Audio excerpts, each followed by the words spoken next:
목요일에 3프로 공략주 출발해 보도록 하겠습니다. 오늘은 밸류 리서치 김한상 대표와 함께합니다. 대표님 안녕하세요. 네, 안녕하세요. 네, 현재 양시장 빨간불을 지켜주고 있습니다. 코스피와 코스닥 오름세를 살짝 반납하는 듯 하다가 다시 한번 탄력도가 붙은 모습인데요. 오늘 한은금통위에서 금리 발표 있었습니다. 기준금리 동결로 최종적으로 발표가 났는데 이게 오늘 시장에는 좀 어떤 영향을 줄까요?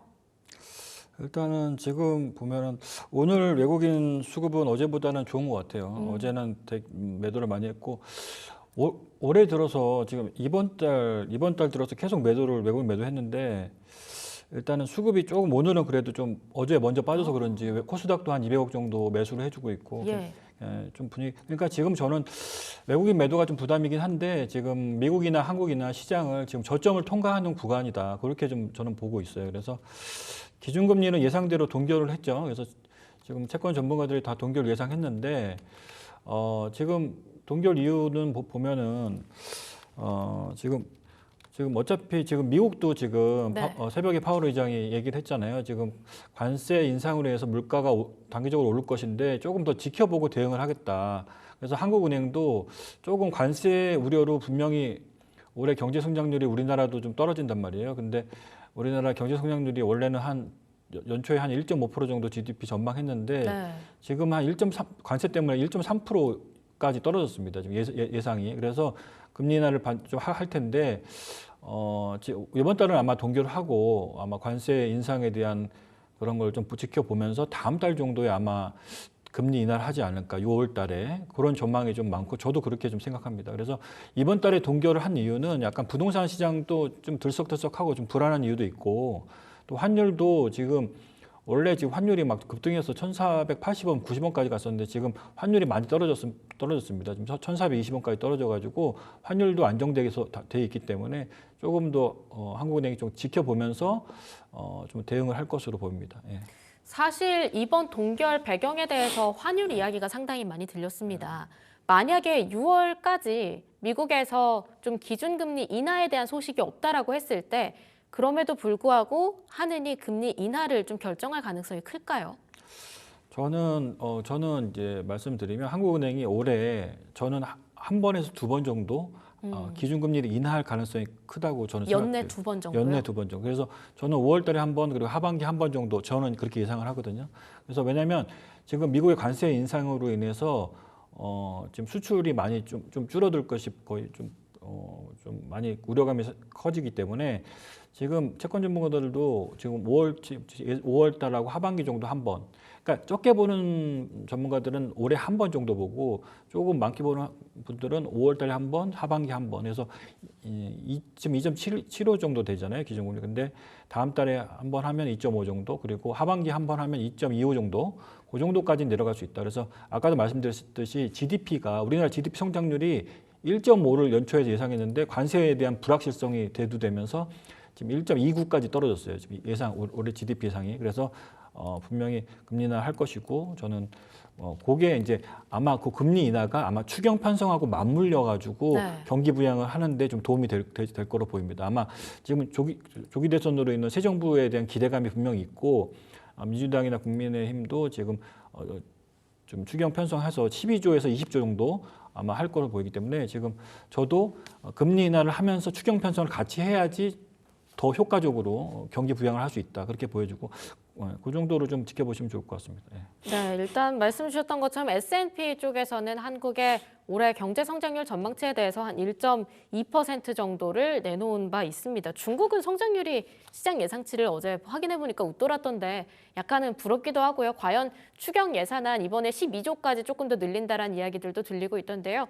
좀 도움이 될 수 있을지 함께 지켜보도록 하겠습니다. 미국의 관세 이야기가 굉장히 크게 들리고 있고요. 또 중국이 미국에 어찌 보면 같이 맞불 관세를 놓기도 하면서 미국 쪽에서 뭐 반도체 수출 규제라든지 여러 가지 제재를 가하고 있습니다. 시장의 불확실성이 점점 더 커지고 있는 것 같은데 어떻게 대응 전략을 짜봐야 될까요? 네, 그래서 지금 상당히 투자자분들이 지금 하루하루 뉴스가 쏟아지기 때문에 상당히 힘든 구간입니다. 근데 지금 최근에 패턴을 보면 미국 증시가 관세 우려감이나 뭐 반도체 수출 제한 우려감 이런 걸로 급락을 하면 우리나라도 외국인 매도가 좀 쭉 나오면서 미리 좀 선반영돼서 빠지고 다음 날은 좀 우려감이 완화되면 또 반등이 나오고 이런 식으로 지금 되는데 아까도 말씀드렸듯이 저점을 지금 통과하는 구간이라고 생각되고 저는 그러니까 거래소 기준으로 한 2,300 정도 그 정도가 좀 강력한 지지선이 되지 않을까 그런 생각이 듭니다. 그래서 아까도 말씀드렸듯이 저점을 통과하는 구간이고 최악의 관세 전쟁의 최악은 지난 것 같아요. 최악은 지났는데 결국에는 이제 미국, 중국 간에 이제 보복도 하지만 뒤로 협상도 할 거 아니에요. 그래서 지금 미국은 말하는 거는 지금 중국 외에 다른 나라랑은 협상 중이다. 그렇기 때문에 좀 협상 중에서 좋은 소식이 각 나라별로 좋은 소식이 좀 들리면 좋겠고 마지막으로 결국엔 미국, 중국이 협상을 해서 이게 타결이 돼야지 이제 증시가 이제 안정적으로 올라갈 텐데 요거는 조금 시간은 걸릴 것 같습니다. 제가 저번에도 말씀드렸듯이 트럼프 집권 1기 때 그 한 2018년 정도 한 1년 정도는 되게 증시가 좀 침체되어서 좀 안 좋았어요. 그래서 네. 올해도 뭐 1년 정도까지는 안 가길 바라지만 그래도 너무 조급한 마음으로 지금 막 하다 보면 조금 조금 마음이 급해지니까 어쨌든 관세 전쟁 시간은 좀 필요하고 그거는 미중 간의 협상을 좀 지켜봐야 된다. 그리고 그 대신 제가 이제 섹터를 갖고 온 게 있는데 지금 관세 우려감이 심한 자동차나 반도체 쪽은 단기적으로 좀 투자 심리가 너무 꺾여 있잖아요. 네. 그래서 그렇다면 그래도 투자자분들이 또 관심 있게 그래도 4월 달 한두 달 정도 봐야 될 섹터를 좀 시즌으로 갖고 왔는데 지금 보시면은 관세 사각지대 어제도 보면은 화장품이나 음식료 쪽 경기 방어 쪽이 좀 강했잖아요. 그리고 관세 우려감이 들면 반도체나 자동차 쪽 뭐 이쪽이 약세고 그래서 최근에 보면 LNG 알래스카 LNG 쪽으로 그쪽은 수출 기대감이 있으니까 그쪽도 강하고 조선이나 방산은 미국도 필요한 쪽이니까 특히 조선은 미국도 필요한 쪽이니까 그쪽이 필요한 쪽은 관세 우려감이 덜하죠. 그래서 그쪽 보시면 그리고 방산에서 제가 좀 말씀드릴 종목들은 LIG 넥슨하고 하나시스템이 이슈가 생겼어요. 지금 MSCI 지수 네. 이제 정기 변경이 5월 말에 정기 변경이 예정돼 있는데 지금 최근에 보면 하나시스템과 LIG 넥슨이 계속 조금씩 올라오는 모습을 보여줄 거예요. 상당히 지수보다 견조한 모습을 보이고 있습니다. 그래서 그런 부분은 MSCI 지수에 최근에 증권사 레포트 나왔죠. 그러니까 5월 말에 MS 지수 리밸런싱이 있는데 거기서 삼양식품하고 LIG 넥스원이요? LIG 넥슨, 하나시스템이요. 하나시스템이요? 하나시스템이 편입 가능성이 상당히 높습니다. 왜냐하면 둘 다 7조가 상당히 시가총액 7조가 넘어가요. 근데 LIG 넥슨은 이제 그 다음, 그러니까 다음 달 말에 방산주가 2개 될 수도 있는데 그 하나시스템은 제일 우선적으로 될 것 같고 그 다음에 이제 두 번째 편입 가능성이 있는 게 LIG 넥슨. LIG 넥슨은 시가총액이 지금 6조 한 2천억, 3천억 돼요. 네. 그래서 시가총액이 하나시스템이 더 높기 때문에 만약에 단기적으로라도 하나시스템이나 LIG 넥슨, 뭐 삼양식품 이런 게 조정해 오면 그 기회가 될 수 있겠죠. 왜? 또 리밸런싱으로 외국인 자금이 들어오니까 어차피. 그래서 그런 종목들은 좀 방산주에서 LIG 넥슨하고 하나시스템은 조정시 매수 관점으로 좀 강조를 드립니다. 어차피 이벤트가 있으니까. 네. 예. 그리고 이벤트. 네. 마지막으로 하나 바이오 섹터도 봐야 되잖아요.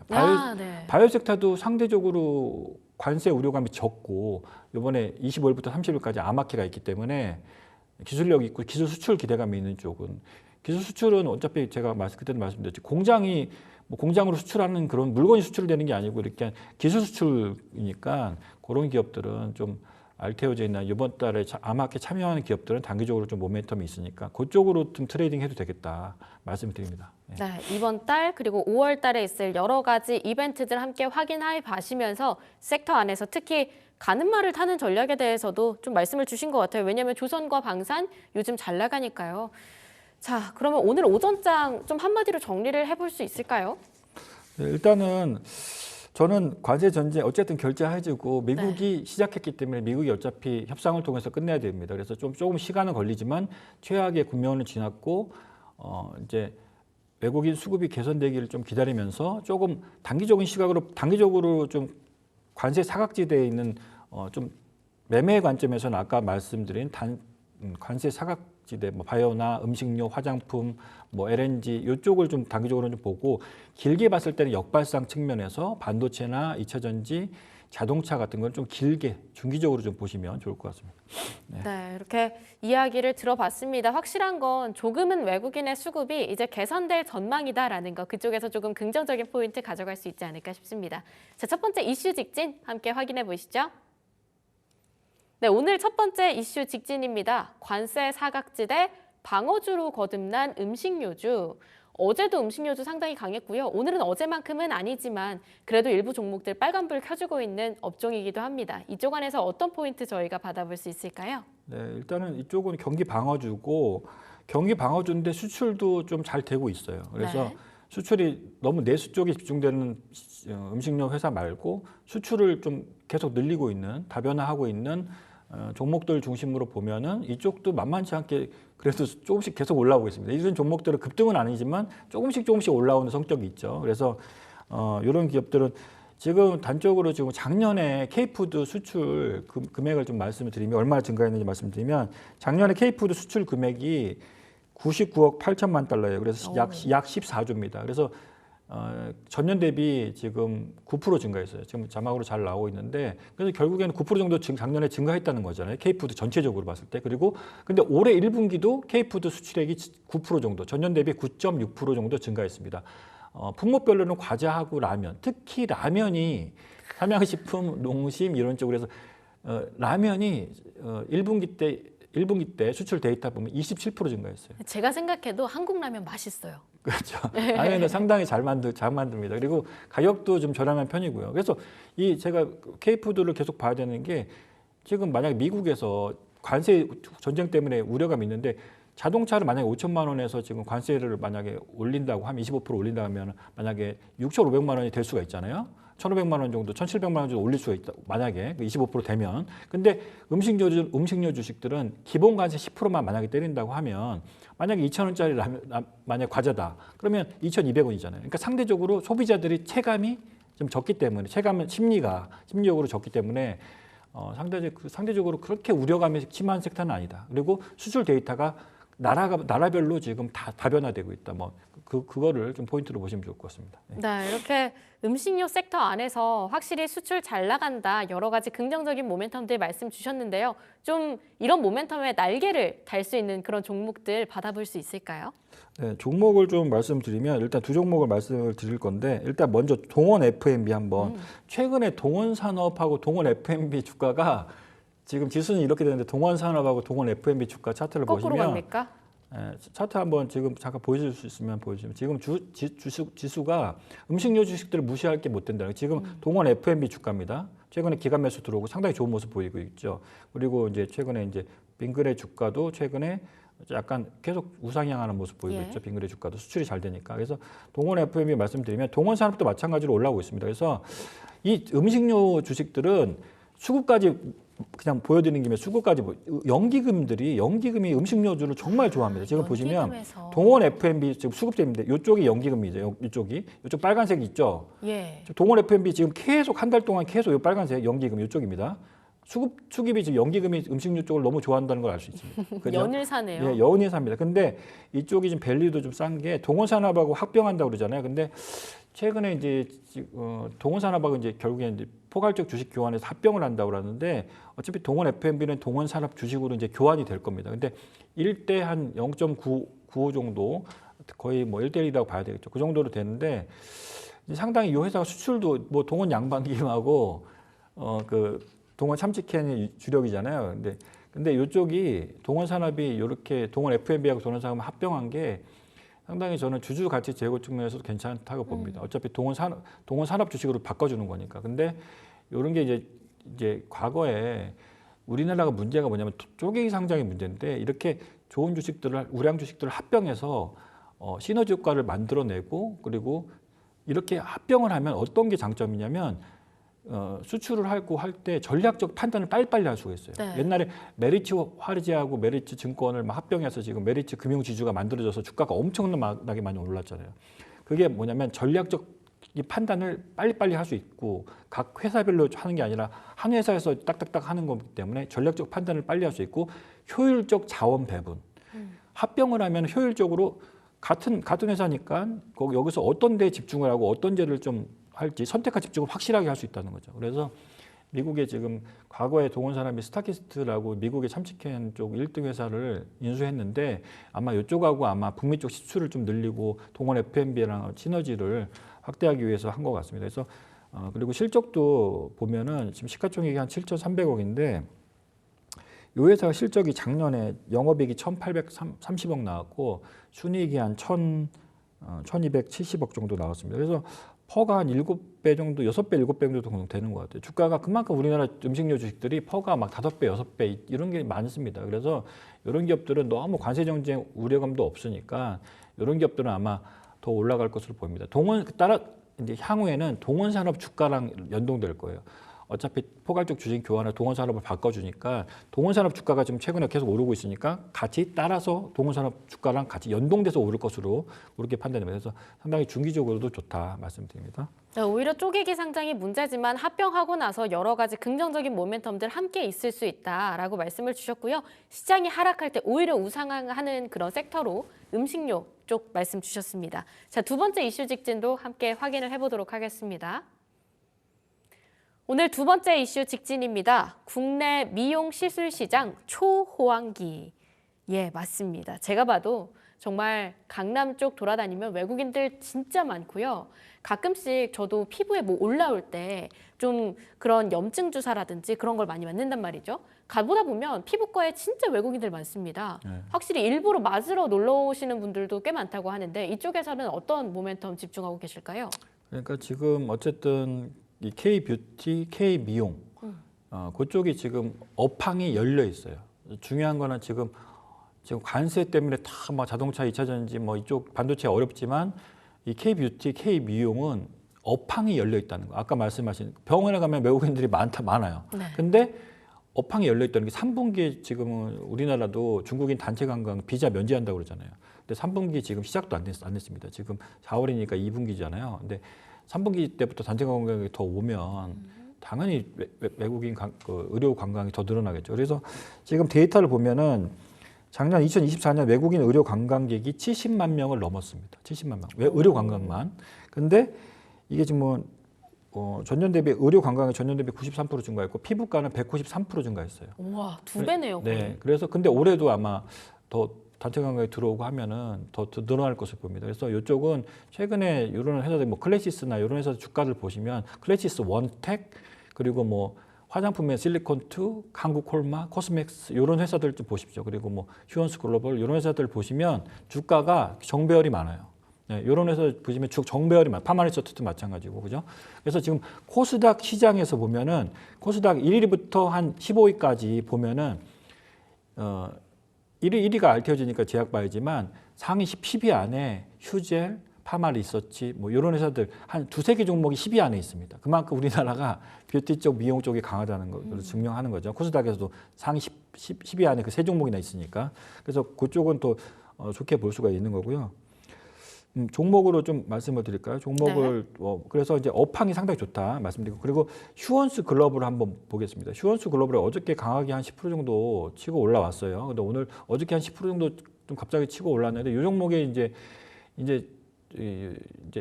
자회사들이 한 10개 이상 됩니다. 근데 휴원스라는 회사가 있고 휴메딕스라고 필러 파는 회사가 있어요. 네. 그리고 휴원스는 저만제하고 제약으로 유명한 회사고 근데 그 두 개의 주력 회사들이 실적이 좋습니다. 근데 이제 휴메딕스는 이제 필러 파니까 필러 쪽으로 수출이 늘어나고 있고요. 근데 이 휴원스 글로벌이 지금 시가총액이 한 6천억인데 최근에 이제 어떤 모멘텀이 생겼냐면 이제 휴원스 랩이 비상장 기업 중에 휴원스 랩이라고 있어요. 휴원스 랩인데 이 회사가 지금 작년에 특허 등록한 게 있습니다. 그래서 하이드퓨즈라고 새로운 기술을 좀 발견해서 지금 특허를 등록했는데 이게 빠르면 요 기술이 뭐 성형이나 미용 쪽에 이제 흡수를 좀 빠르게 하고 그리고 이 피하 주사, 정맥 주사에서 피하 주사로 좀 제형 변경을 할 수 있는 SC 제형 변경 기술도 좀 겸하고 있다고 그래요. 그래서 이 휴원스 글로벌 하면 이제는 휴원스 랩을 봐야 된다. 좀 그쪽을 공부하시기 바랍니다. 그래서 휴원스 랩에서 이 하이디퓨즈 기술 그리고 2025년 한 7월 8월 정도에 아마 품목허가 신청을 할 것 같아요. 그러면 아직 재료가 아직 살아 있기 때문에 실적도 좋기 때문에 이쪽은 좀 최근에 주가 움직임 심상치 않은 거 보면 이 휴원스 랩의 가치를 좀 더 부여해야 될 것 같아요. 그래서 그쪽을 좀 보시면 좋을 것 같습니다. 그리고 두 번째는 이제 뭐 화장품 클래시스를 좀 말씀드릴 수밖에.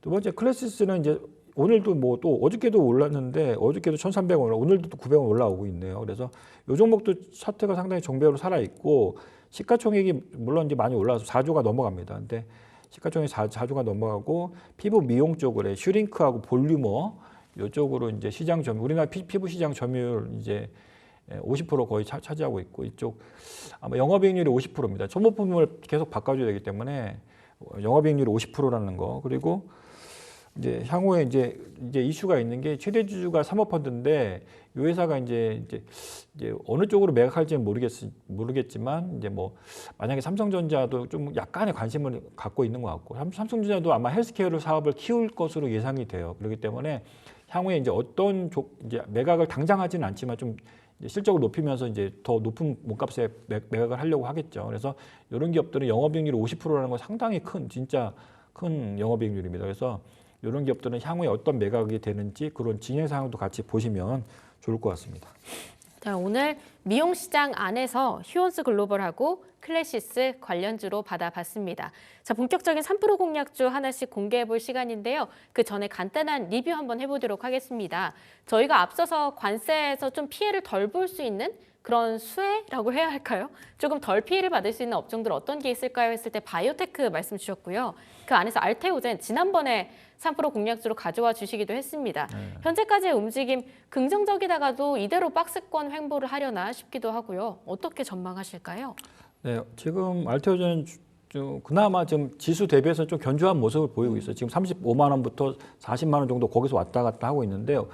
오늘도 좀 반등이 나오고 있죠. 그래서 이 종목은 시가총액이 지금 19조 7천억이에요. 지금 37만 원 기준으로 19만, 저는 시가총액을 중요하게 봅니다. 그래서 기업의 가치니까요. 그래서 지금 37만 원 기준으로 시가총액이 19조, 20조가 좀 안 되는데 이 종목은 제가 그때도 그랬잖아요. 성장 스토리가 아주 무궁무진한 기업이다. 그래서 네. SC 제형 변경 기술의 지금 넘버원, 우리나라 넘버원 기업이고 코스닥에서 시가총액 1등 기업입니다. 그래서 우리나라 바이오를 이끌어갈 기업이고 아직도 잠재력이 많다. 그리고 올해 기술 수출 한 건 나왔는데 아마 하반기에 한 건 정도 큰 대규모 기술 계약도 있을 가능성이 있어요. 그래서 저는 이 종목은 최근에 한 45만 원에 46만 원 정도의 그쪽이 신고가였는데 저는 아마 하반기 한 9월, 10월 달에 그쪽에 FDA에서 만약에 허가 판매 승인이 떨어지면은 아마 하반기에 모멘텀이 몰려 있으니까 지금부터 좀 관심 있게 더 보셔야 된다. 제가 35만 원대 말씀드렸는데 38만 9천 원까지 갔다가 지금 조정 모드. 그래서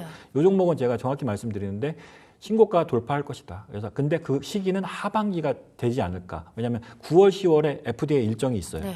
그래서 이 종목은 향후에 영업이익이 8천억, 최하 영업이익이 향후 2, 3년 내에 6천억에서 1조 2천억까지 영업이익이 들어올 수 있는 기업이기 때문에 상당히 현금 흐름이 좋아질 수 있는 기업이기 때문에 이 종목은 중기적으로 상당히 좋게 보면 될 것 같습니다.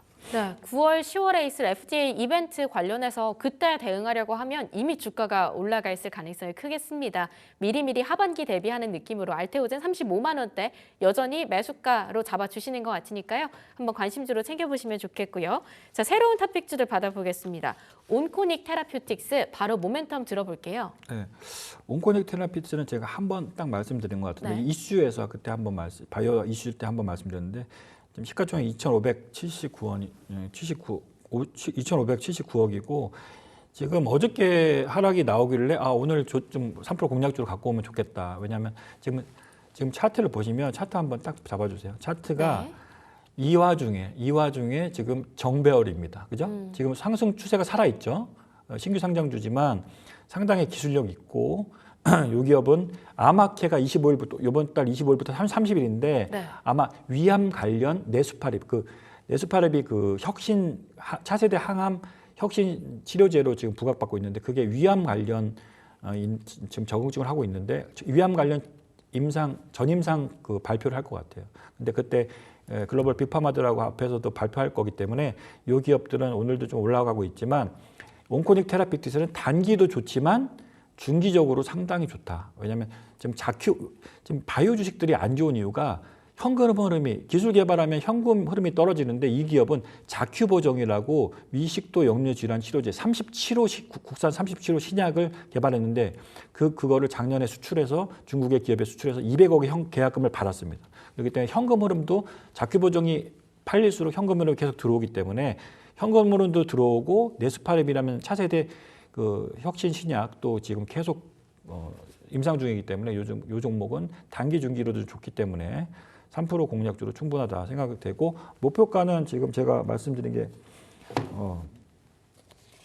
26,000원 정도로 지금 예상이 되는데요. 네. 그 정도 목표 주가는 제가 26,000원 정도 말씀드립니다. 예, 손주가 2만 원 정도 보시면 좋을 것 같습니다. 네, 온코닉 테라퓨틱스 오늘 윗골이 좀 길게 달고 있는데요. 23,000원 후반대에 주가 형성하고 있습니다. 26,000원까지 목표가 열어보도록 하겠습니다. 자, 그 다음 종목이 킵스파마. 마찬가지로 좀 암학회 이벤트 대비해서 가져와 주신 것 같아요. 요 종목은 이제 암학회 참여하는 기업은 아니에요. 네. 참여하는 기업이 아닌데 요 종목도 좀 이벤트가 있습니다. 그래서 3% 공략주로 충분한 기업인데 오늘 또 마침 또 오르고 있네요. 근데 요 킵스 요 회사가 이제 KPS였습니다. KPS에서 오늘 킵스파마로 사명이 변경됐어요. 결국 그것은 이 회사가 바이오 사업으로 이제 집중하겠다는 전략입니다. 이 회사가 자회사가 몇 개가 있는데 바이오 자회사가 한 두세 개 있고요. 올해 바이오 제약회사 2군데를 인수했어요. 그리고 이 배터리 솔루션즈라는 이 폐배터리 전문 처리 회사를 실적이 좋은데 2차 전지 자회사도 갖고 있습니다. 그래서 이 회사는 특이하게 바이오와 2차 전지의 결합이다. 그렇게 보시면 좋고 이 배터리 솔루션도 올해나 내년 초에 아마 IPO 상장 계획이 있어요. 그래서 그 기업의 가치가 부각을 받을 것이고 오늘 차트 한번 잡아주시면은 자 단기적으로 수익을 내려면 시장보다 강한 종목, 강한 섹터에 집중을 해야 됩니다. 네. 근데 지금 보십시오.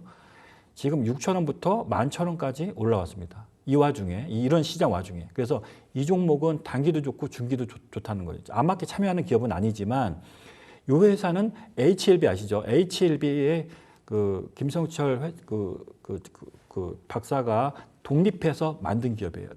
그래서 그래서 바이오 쪽으로 집중하겠다는 거죠. 그래서 근데 이벤트가 4월 30일 오늘 사면 변경했고 향후에 이 회사의 그 사업 방향을 명확히 아마 설명하기 위해서 4월 30일 기업 설명을 합니다. 거기서 아마 어떤 구체적인 계획 로드맵이 나올 거기 때문에 이 종목은 3% 공략주에 상당히 적합한 정배열 종목이다. 그러니까 역배열 종목이 아니라 정배열 종목에서 자꾸만 집중을 해야지 수익이 나오겠죠. 그래서 이 종목은 조정식 매수 관점이고 목표 주가는 지금 12,500원 정도 전고점입니다. 12,500원 정도 짧게 잡으면 12,500원 정도 손절가는 한 9,000원 정도 말씀드립니다. 네, 오늘 킵스파마 한 7% 가까운 급등 보여주고 있습니다. 조정시 매수 전략으로 끌고 가보도록 하고요. 목표가 12,500원까지 열어보도록 하겠습니다. 지금까지 밸류 리서치 김한상 대표와 함께했습니다.